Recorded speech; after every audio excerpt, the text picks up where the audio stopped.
আপনাকে ধন্যবাদ। করিডোরের বিষয়টা হচ্ছে যে কি, এটা মেনলি বৃহত্তর চট্টগ্রামের ভিতরে করিডোরের ব্যাপারটা নিয়ে কথা হচ্ছে। যদিও বা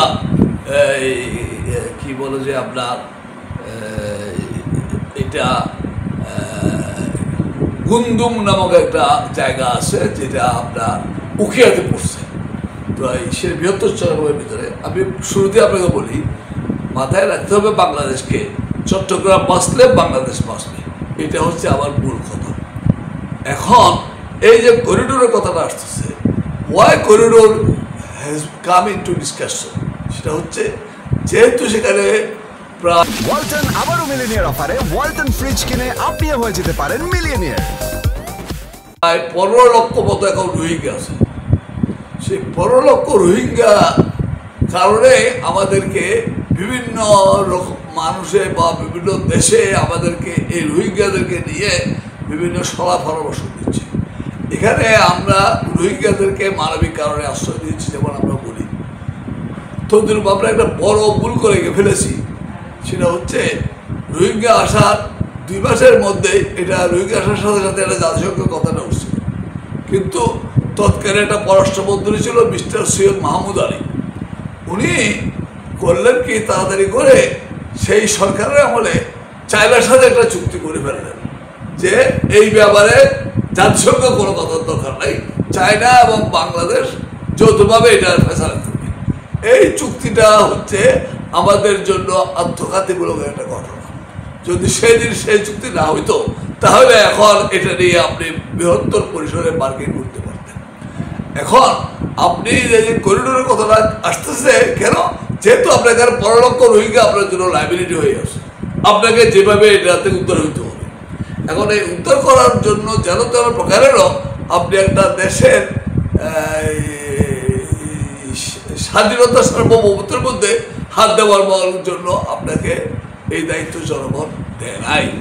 কিন্তু আপনি যদি দেখাতে পারতেন যে না, আপনার কাছে এখন 2টা ইস্যু, সেটা হচ্ছে রোহিঙ্গা বাংলাদেশে আগেও আসছে, 1970-এর শেষের দিকে আসছে, রোহিঙ্গা 1991-র দিকে আবার আসছে। সেই সময় রোহিঙ্গারা গেল কেন, যেতে পারলো কেন? বিকজ বার্মা গভর্নমেন্ট সাময়িকভাবে তখন বাংলাদেশ থেকে দুর্বল ছিল, এবং যখন বাংলাদেশ বার্মাকে দম খাইছে যে আমরা তোমাদেরকে আক্রমণ করবো, তখন বার্মা অনেকটা এদেরকে তাড়াতাড়ি করে ফেরত দিচ্ছে। এখন বার্মা মনে করে সামরিক দিক থেকে তারা আমাদের থেকে স্ট্রং বেশি, যার কারণে এখন তারা আমাদেরকে পাত্তা দিতে চাচ্ছে না, যেটা বাস্তবতার নিরিখে কথাটা বলতে হবে। নাও উই কাম যে সেখানে যে রাখাইন যে গোষ্ঠী আরখান গোষ্ঠী, যেটা আপনার বার্মার মেন সামরিক জনতার সাথে যুদ্ধ করতেছে, আমাদের কাছে কিন্তু মূল বার্মা থেকে Rakhine is more important for us Arakan, because Arakan army এখন বলতে গেলে 90% আরখানকে তারা কন্ট্রোল করতেছে। তো আমার নেইবার হবে তো আরখান, তো সে আরখানের সাথে যদি আমাকে ডিল করতে হয় তাহলে আমাকে একটা সিদ্ধান্ত নিতে হবে, আমি আরখানকে ডিল করবো না মেন বার্মাকে ডিল করবো। এখন বাংলাদেশ গভর্নমেন্ট এতগুলো মিস্টেক করে ফেলছে যে অনেকগুলো মায়ানমার গভর্নমেন্টের বর্ডার গার্ডের লোক আমাদের কাছে জেলখানা ছিল, আমাদের কাছে বন্দী ছিল, এদেরকে আমরা তাড়াতাড়ি ছেড়ে দিয়েছি। আমরা ওদের 100 ছেড়ে আমরা 10 জন আনছি। এটা কোনো অবস্থাতে এগুলা এই ভুলগুলো এখন আমরা লাইবিলিটি হিসেবে পুরো দেশের উপরে আসে। অতএব এই মুহূর্তে আরখান আর্মির সাথে আপনাকে এক খাতে ফেসলা করতে হবে, আরেক খাতে আপনাকে যেহেতু চায়নার সাথে আপনি চুক্তি করছেন বা ওই কি বলে জাতিসংঘে আপনি আর কথা তুলতে পারতেছেন না, সুতরাং এখন আপনি একটা এই রোহিঙ্গা নিয়ে একটা বিরাট সমস্যার মধ্যে পড়ছেন। আবার আপনি এই রোহিঙ্গাদেরকে প্রোভাইড করার জন্য আপনার ওই যে নোয়াখালীর চরে আপনি গড় বাড়ি তৈরি করলেন, তার মানে এই স্যান্ড মেসেজ যে আমরা তাদেরকে এখানে স্থায়ীভাবে জায়গা দিতে রাজি হয়েছি। এই যে কতগুলো মেজর মিস্টেক আপনি করলেন, এবং বিগত গভর্নমেন্টের উচিত ছিল আরখান রোহিঙ্গা ডিল করার জন্য একটা স্পেশাল এনভয় নিয়োগ করা। That envoy will deal this subject with Myanmar, with China and India and other players যারা আছে তাদের সাথে। এখন ইউএসএআইডি বন্ধ করে দিয়েছে আমেরিকা। ইউএসএআইডি বন্ধ করার কারণে আপনার এখন খাবার যেটা আসতো আমেরিকা থেকে, সে খাবারটা এখন আপনার কাছে নাই। আপনি এখন ওদেরকে যে রসদ দিবেন, সেই রসদের কিন্তু টান শুরু হয়ে গেছে। সেই ক্ষেত্রে আপনি কি করবেন? যেমন ওখানে রোহিঙ্গা শিশুদেরকে আগে স্কুলে লেখাপড়া করাইতে পারতো, এটা এখন আমেরিকা গভর্নমেন্ট ফান্ড বন্ধ করে দিচ্ছে। ইউনিসেফ এখন তো লেখাপড়া বন্ধ হয়ে গেছে। এখন ওখানে টিচাররা রাস্তায় নামছে, আপনি দেখছেন নিশ্চয়ই এর ভিতরে। এই যে রোহিঙ্গাদেরকে নিয়ে আপনি করিডোরের প্রশ্নটা আসতেছে, যদি আপনি গ্যারান্টি করতে পারেন যে ইয়েস রোহিঙ্গারা ফেরত যাবে, এবং আমরা এর প্রসেস শুরু করছি, অন্তত আমাদের 50% রোহিঙ্গা ফেরত দিচ্ছে, আপনি যখন করিডোরের কথা যদি আনেন এটার বেনিফিটে, তখন জাতি হয়তো সেটা চিন্তা করবে। আপনি রোহিঙ্গা রিপার্টিশনের আগে করিডোর দিলে এটা বাংলাদেশের মানুষ সহজভাবে গ্রহণ করবে না। হ্যাঁ, অতএব আপনাকে মাথায় রাখতে হবে যে রোহিঙ্গা রিপার্টিশন প্রায়োরিটি নাম্বার 1, ওইটাকে আপনি প্রায়োরিটিতে নিয়ে ওটা করতে পারলে আপনি এইদিকে আপনার কাছে এখন যে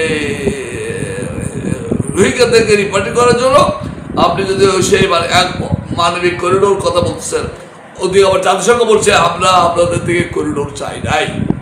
জাতিসংঘ আবাসিক প্রতিনিধি সে বলে দিয়েছে যে আমরা কোনো সময় করিডোর বাংলাদেশ সরকার থেকে চাই নাই, তাহলে করিডোর চাইলো কিনা গভর্নমেন্ট এটাও ক্লিয়ার করতেছে না।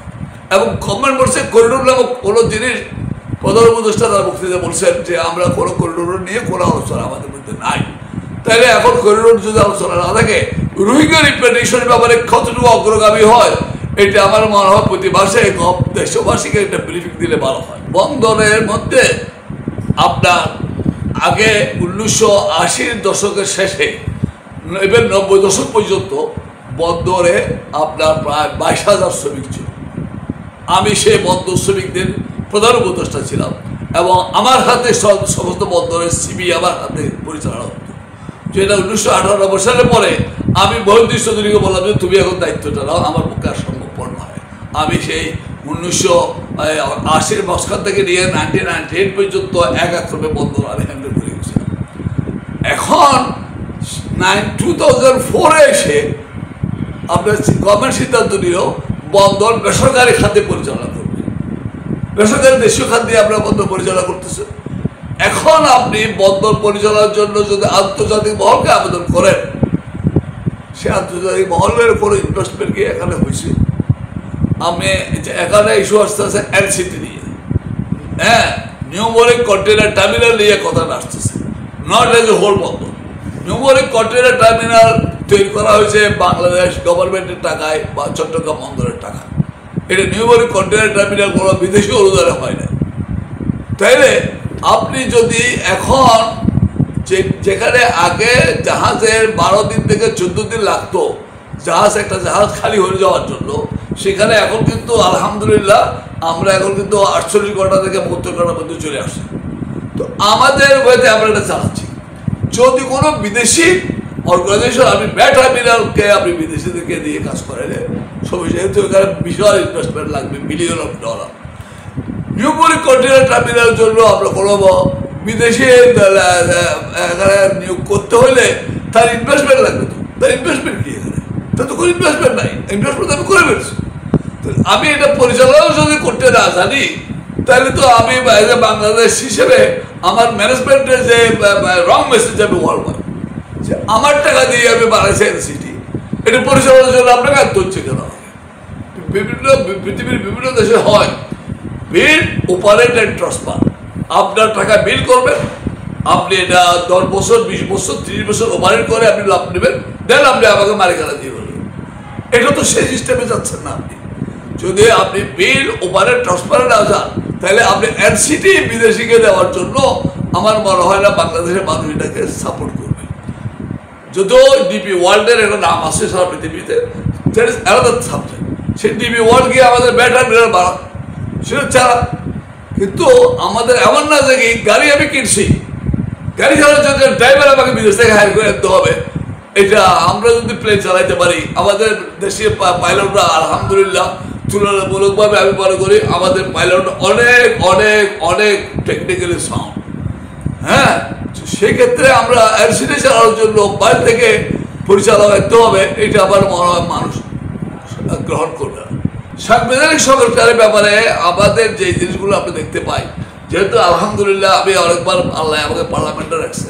পার্লামেন্ট মানে এই গত 3 রকমের পার্লামেন্ট না, যে পার্লামেন্ট রিয়েল পার্লামেন্ট বলা হয়, যেখানে জনগণের জন্য মানুষের কথা বলার জন্য স্ট্রং বিরোধী দল নিয়ে পার্লামেন্ট ছিল। সেখানে যেটা আমরা দেখে আসছি সেটা হচ্ছে যে কি, আপনি পার্লামেন্টের যে ধারণাগুলো আছে, আপনি এখন অনেকেই, আমি মাঝে মাঝে দেখি ফেসবুকে বা বিভিন্ন সোশ্যাল মিডিয়াতে অনেক জনে এই সংবিধান নিয়ে তাদের অনেক খেয়াল অভিজ্ঞতার কথা বলে ফেলে। With all respect to all the legal experts, এখানে 2টা ইস্যু আছে। একটা হচ্ছে আপনি legal expert, at the same time আপনি প্র্যাকটিক্যাল এক্সপিরিয়েন্স আপনার কি আছে। আপনি যতক্ষণ পর্যন্ত পার্লামেন্টের মেম্বার হয়ে ঢুকেন নাই, ততক্ষণ পর্যন্ত আপনার প্র্যাকটিক্যাল এক্সপিরিয়েন্স হয় না, আপনি কথা বলতে পারবেন। যেমন অনেকে উদাহরণ হিসেবে বলে ফেলে যে মার্কিন যুক্তরাষ্ট্রে যদি 18-19টা মন্ত্রণালয় দিয়ে দেশ চলে, আমাদের এখানে কেন 50-100টা মন্ত্রণালয় লাগে। আমাদের এখানে 1 ইউনিট গভর্নমেন্ট, এটাকে বাঁকাতে হবে।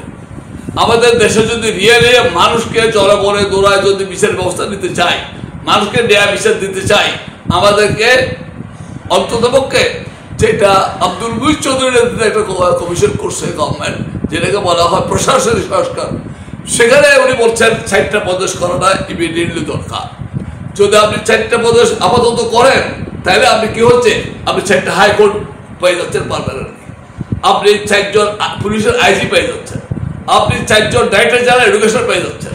আপনার এই যে শিক্ষা ব্যবস্থা টোল টাকা দিয়ে বসে বাংলাদেশ চালানো is not that easy. Bangladesh, এখানে অনেকেই ওরা কথা বলবেন, এখানে এটা হচ্ছে আপনার 20 কোটি মানুষের দেশ। আমরা যতই লাভ দিয়ে বলি 17 কোটি, এটা আমি বিশ্বাস করি না। এটা 20 কোটির উপরে জনসংখ্যা এখানে হয়ে গেছে। এখন এই 20 কোটি জনসংখ্যার দেশ হিসেবে বাংলাদেষ 8ম বৃহত্তম জনগোষ্ঠীর দেশ পৃথিবীতে।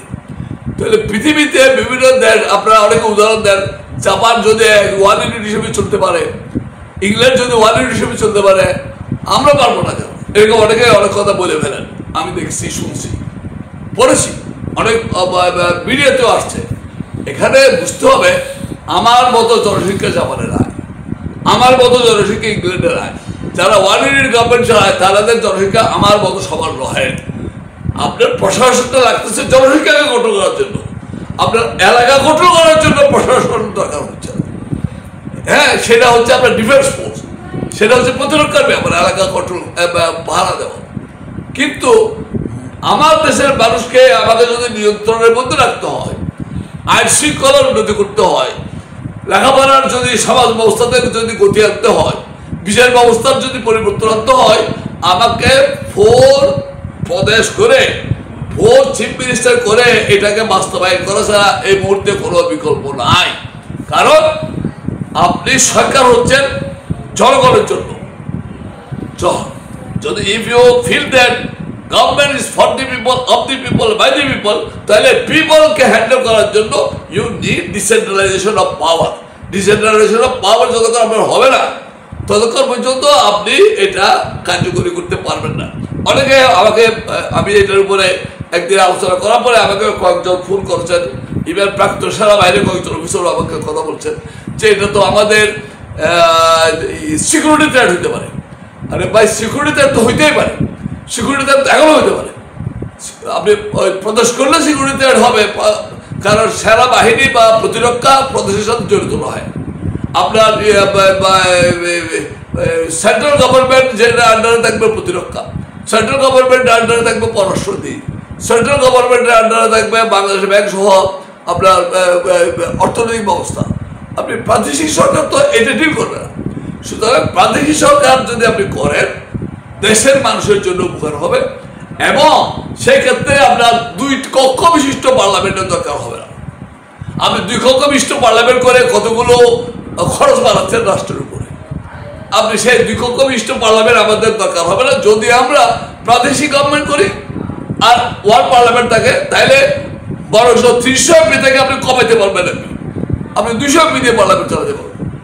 কারণ আমাদের পাশে ভারত 150 কোটি মানুষের দেশে 500 কয়জন নিয়ে ওরা পার্লামেন্ট চালায়।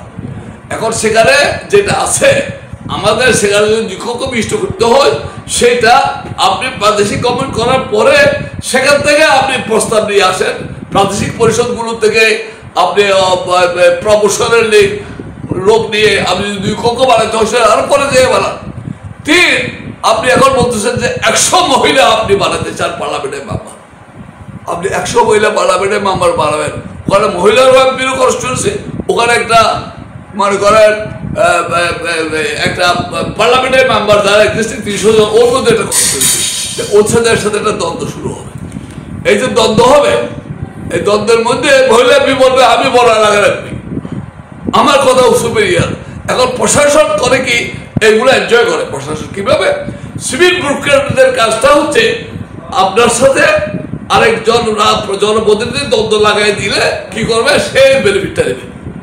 হ্যাঁ, আপনি 2 জন জনপ্রতিনিধি একজনের সাথে একজন যখন টক্কর দিবে, সিভিল ব্যুরোক্রেট বলবে, ডিসি সাহেব বলবে আমি কার কথা শুনবো, তখন ডিসি সাহেব মাঝখান থেকে ওরা কথাটাকে উপরে নিয়ে যায়। যার কারণে এই দেশের সিভিল ব্যুরোক্রেসি কোনোভাবে স্ট্রং লোকাল গভর্নমেন্ট চায় না। এটা আমি আমার অভিজ্ঞতা আরম্ভ বলতেছি। আমি আপনাকে বলতে আপত্তি নাই, ইংরেজিতে একটা কথা আছে, sufferings are the cost of experience. আমার বয়সে আমি লোকাল গভর্নমেন্টে ছিলাম, আমি পার্লামেন্টের মেম্বারও ছিলাম, আমি একসময় অনারারি ম্যাজিস্ট্রেটের প্রথম শ্রেণীর ম্যাজিস্ট্রেট ছিলাম। আমি আপনার এটা কোনো আমাকে জাহির করার জন্য বলছি না, ওই যে sufferings are the cost of এক্সপেরিয়েন্সের জন্য বলছি। আমি চট্টগ্রামের মেয়র হিসেবে আমাদের সময় তখন সমস্ত ইউটিলিটি সার্ভিসেরকে আমরা কোঅর্ডিনেট করে মেয়রগিরি করছি, যে একটা 93-তে চেঞ্জ করে ডেমোক্রেসির 12টা বাজারে সরকারের। আমি আপনার পার্লামেন্টের অনেক ইম্পর্টেন্ট স্ট্যান্ডিং কমিটির চেয়ারম্যান হিসেবে কাজ করেছি। যেটা আমি দেখতে পাচ্ছি সেটা হচ্ছে যে কি, যে আমাদের দেশের সরকার ব্যবস্থাকে যদি সার্থকভাবে সফলভাবে করতে হয়, স্ট্রং লোকাল গভর্নমেন্টের কোনো বিকল্প নাই। এবং এই দেশে যত রিফর্মস হয়েছে, এটা আপনাকে খোলামেলা বলি আজকে, ওই মিষ্টি কথা দিয়ে রিফর্মস এদেশে হয় না। এদেশে জিয়াউর রহমান সাহেব যেমন আসছিলেন, উনি যেমন ওই হাতে ব্যাট ছিল, অনুরূপভাবে একসার সাহেব আসছিলেন হাতে ব্যাট ছিল, এই রিফর্ম যা হওয়ার ওই মধ্যে হয়েছে। এরপরে কোনো রিফর্ম এই স্বাভাবিকভাবে আলোচনা করে মিষ্টি কথা বলে এই দেশে রিফর্মস হয় নাই। কারণ সে রিফর্মসে যখন আপনি করতে গেছেন আইনগত দিয়ে, আপনাকে দেখা গেছে যে ফাইলের মধ্যে এক একজনে একটা প্যাসের অঙ্ক উঠে দিচ্ছে, সংবিধানে এত ধারা যেটা আপনি পারেন না, ওই আইনে এটা আপনি পারেন না। সেই জন্য এই দেশে যে রিফর্মসগুলো হয়েছে, এই যে উপজেলা সিস্টেম বলেন, 17 জেলা থেকে যে সুশিষ্ট জেলা হইল, হ্যাঁ, আপনি যে মনে করেন জিয়াউর রহমান সাহেব গ্রাম সরকার করলেন, বহুদলীয় গণতন্ত্রতে ব্যাক করেও গেলেন, এগুলো এমনি এমনি হয় না। অতএব ওই যে আপনি যদি বিগত দিন দেখেন, সে বিগত দিনের মধ্যে আপনাকে এই কাজগুলো যদি করতে হয়, আপনাকে এগুলো ইমপ্লিমেন্ট করে আপনাকে এই রিফর্মসগুলো করে আপনাকে নির্বাচনের দিকে আপনাকে যাওয়ার প্রশ্ন আসে। আর যদি বলছেন না নির্বাচিত সরকার এগুলো করবে, নো প্রবলেম, লেট দি নির্বাচিত সরকার কাম উইথ দ্য এসুরেন্স, যেটা আপনার জুলাই সনদ বলতেছেন, সেই সনদে কি লেখা এখন চাঁদে এটার দিকে তাকাই আছে।